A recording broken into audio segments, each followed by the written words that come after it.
এই হচ্ছে দেয়াল। কাস্টমার এখানে একটা টিভি র্যাক বানাবে, এই জায়গাটা টিভি চাই, এই বোর্ড থেকে নিচে নেমে এরকম পজিশন থেকে দুখানা বোর্ড হবে।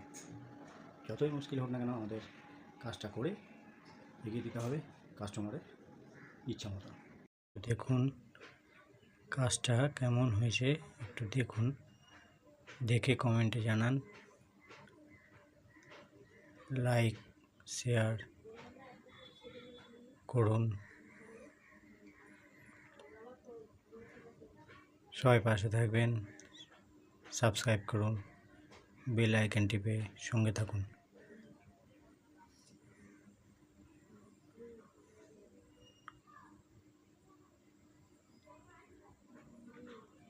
পুরো ভিডিও দেখতে সাথে থাকুন, সম্পূর্ণ ভিডিও খুব তাড়াতাড়ি আসছে।